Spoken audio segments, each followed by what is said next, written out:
Tampilan.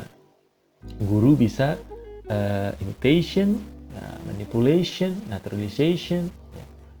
Intinya dia bisa kreatif ya.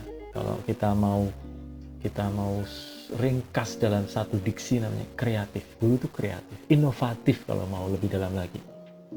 Aspek sikap, receiving, responding to, characterization ya. Kalau mau diringkas ya tanggung jawab. Seorang guru harus bertanggung jawab. Nah, salah satu tolak ukur tanggung jawab itu melakukan apa yang dia katakan. Maka nanti juga termasuk salah satu aspek tugas ya, apakah teman-teman mahasiswa ini bisa menulis sesuatu atau mengatakan sesuatu ya, lalu dilakukan gitu. Ya, nanti akan ada form of commitment nanti yang akan saya tugaskan pada kalian. Oke, itu adalah kemampuan akhir yang diharapkan, lalu level taksonomi yang ada dalam modul ini. Apa yang saya harapkan meningkat dari diri kalian para mahasiswa, ada aspek pengetahuannya, aspek keterampilannya, aspek sikapnya. Materinya apa Pak? Ini materinya ya. Pertemuan 1, kuliah pengantar psikologi pendidikan. Ini artikel dari Dr. Aprianti ya. Lalu kemudian kuliah kedua, konsep dasar psikologi pendidikan. Ini artikel dari Dr. Aprianti. Lalu yang pertemuan ketiga akan berbicara mengenai teori perkembangan serta aplikasinya dalam pendidikan. Pertemuan keempat, konsep dasar serta area perbedaan individu. Pertemuan kelima, aplikasi keragaman individu dalam pendidikan. Pertemuan keenam, apa Pak? Hakikat belajar dan pembelajaran. Pertemuan ketujuh, faktor-faktor yang mempengaruhi belajar. Nah itu setelah itu lalu kita UTS ya di pertemuan ke-8. Sampai sini dulu kita lihat bahwa psikologi pendidikan itu penting bagi calon guru. Maka kalau kalian belajar psikologi pendidikan harusnya jadi guru. Kalau tidak mau jadi guru, nah sudahlah ya. Kalau menurut saya nggak usah belajar, percuma juga. Maka saya minta tolong pada kalian yang akan menghadiri kuliah ini, cobalah tumbuhkan jiwa mau jadi guru yang baik gitu. Supaya ketika kalian belajar mengenai teori perkembangan manusia gitu, kalian bisa menerapkannya. Ketika kalian belajar mengenai hakikat belajar, kalian ketika jadi guru nanti, sangat mencintai cara mengembangkan murid supaya belajar gitu ya. Caranya gimana nih murid yang agak bodoh, murid yang agak pintar, murid yang berbakat itu supaya belajarnya berkembang, bagaimana, dan kalian passionate terhadap itu. Oke, setelah ujian tengah semester, lalu ada pertemuan ke-9, itu tentang teori-teori belajar, behaviorisme, kognitivisme, humanisme, konstruktivisme ya. Kemudian pertemuan ke-10, aplikasi teori psikologi pendidikan dalam pola pembelajaran. Pertemuan ke-11, teori motivasi belajar. Pertemuan ke-12, kontribusi psikologi pendidikan terhadap dunia pendidikan. Pertemuan ke-13, ada konsep fungsi sifat evaluasi belajar. Sedikit paling ini, karena kalian punya mata kuliah tentang ini khusus ya.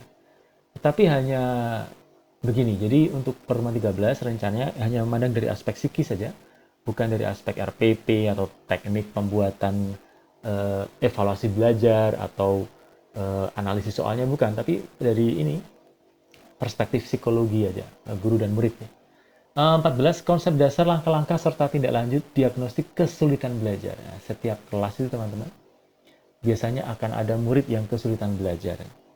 Nah ini guru-guru yang baik ya, perlu merangkul mereka. Jangan ditinggal, jangan ditendang gitu ya. Saya nggak tahu, mungkin saya masih kurang baik, jadi kesabaran itu masih harus dipupuk. Tapi sebenarnya jadi guru yang baik itu tetap harus merangkul teman-teman. Tetap harus merangkul murid-murid yang sulit belajar ya.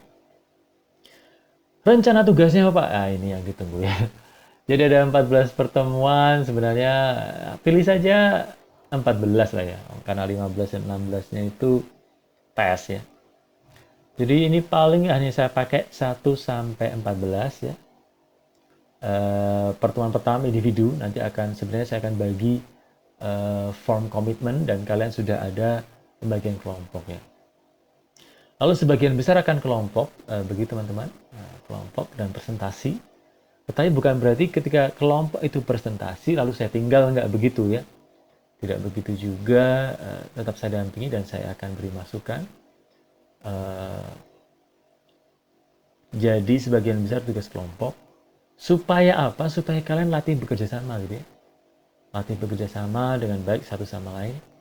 Karena jadi guru juga perlu bekerja sama, tidak hanya bekerja sama dengan murid, tetapi juga orang tua murid, kepala sekolah, staf guru yang lain, dan seterusnya. Jadi itulah kenapa proyek kerja kelompok itu menjadi penting.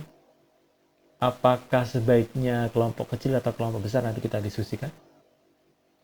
Oke, lalu setelah tugas-tugas itu tentu ada ujian tengah semester. CPMK, capaian pembelajaran mata kuliah itu mahasiswa mampu mengetahui soal-soal UTS dan memahami soal-soal UTS ya. Kisi-kisinya sudah saya berikan nih di poin nomor 3, kisi-kisi soal.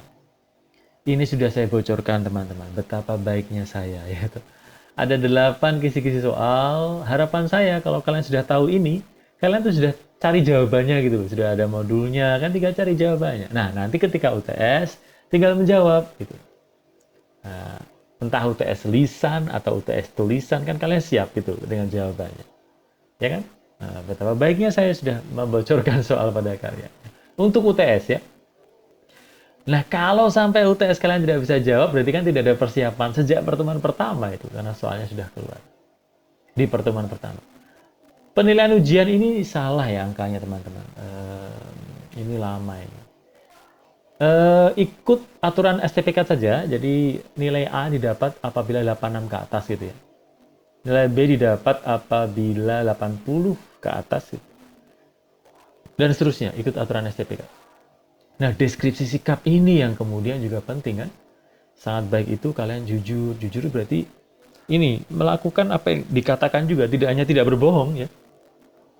Tetapi melakukan apa yang dikatakan. Kalau misalnya, Pak, saya akan datang jam setengah 8. Datang jam setengah 8. Kalau kamu datang jam 8.45 bohong, tidak jujur. Itu kan berat kan? Nah, level itulah yang saya harapkan jadi guru itu. Kalau kalian mengatakan, Pak, saya akan datang 90% pertemuan. Datang minimal 90% pertemuan. Bagus jika 100%. Pak, saya akan sungguh-sungguh, artinya sungguh-sungguh. Tidak hanya omong tok, omong doang. Nah, itu sulit teman-teman. Dan perkataan jujur, sikap jujur ini ada dalam semua level penilaian. Maka jujur itu bukan hanya berarti mengatakan yang sesungguhnya, tetapi melakukan apa yang dikatakan. Itu level saya ya, karena guru seperti itu. Next, ujian akhir semester atau UAS.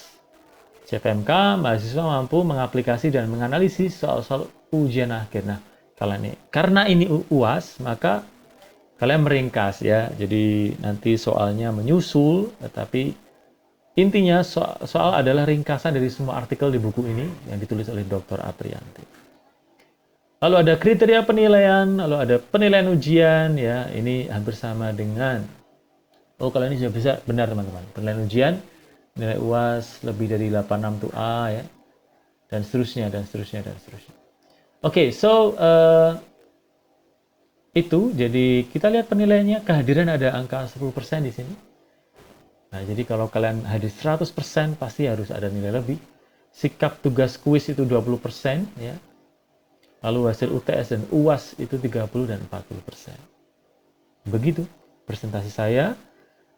Selanjutnya ya, kita beralih ke penugasan hari ini.